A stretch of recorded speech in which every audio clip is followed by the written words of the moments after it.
बातम्यांचा वेगवान आढावा घेऊया टॉप 25 मध्ये। केरळमध्ये मान्सून दाखल, दरवर्षीपेक्षा एक आठवडा आधीच मान्सून केरळात, कर्नाटक तामिळनाडूमधील काही भागही मान्सूनने व्यापला। मान्सून पूर्व पावसाचा राज्यातील 85 तालुक्यांना फटका, 22,000 हेक्टरवर पिकांचं नुकसान। अमरावती, जळगाव, नाशिक, चंद्रपूर आणि जालना या जिल्ह्यांना सर्वाधिक फटका। नैऋत्य मान्सून गोव्याच्या वेशीवर दाखल, पुढील 2 दिवसात मान्सून महाराष्ट्रात दाखल होण्यास अनुकूल वातावरण।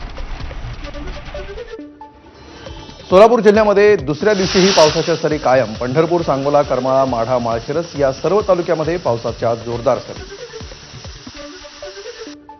चंद्रपुरातील ब्रह्मपुरी तालुक्यामध्ये अवकाळी पावसामुळे शेतात ठेवलेल्या धान पिकांचं नुकसान, हातातोंडाशी आलेला घास हिरावल्यामुळे शेतकरी हवालदिल। मान्सून पूर्व पावसानं धडगाव तालुक्यातील उदय नदीला पूर, पुलाचं काम अर्धवट असल्यामुळे नागरिकांना जीव धोक्यात घालून करावा लागतोय प्रवास। परभणीत 2 दिवसांच्या विश्रांतीनंतर पुन्हा एकदा पावसाच्या सरी, परभणी शहरासह जिल्ह्यामध्ये पावसाची संततधार, ऐन उन्हाळ्यात पावसाळ्यासारखी परिस्थिती। रत्नागिरीतील अरबी समुद्रामध्ये कमी दाबाचा पट्टा तयार, कोकण किनारपट्टी ओलांडत असल्यामुळे जोरदार वाऱ्याच्या शक्यतेनं मच्छीमारांच्या सगळ्या बोटी बंदरात। दापोलीमध्ये हवामान खात्याकडून नागरिकांना सतर्कतेचा इशारा। आणि यासोबत चौफेर महाराष्ट्रामध्ये आणखी एक छोटासा ब्रेक, पाहत रहा एबीपी।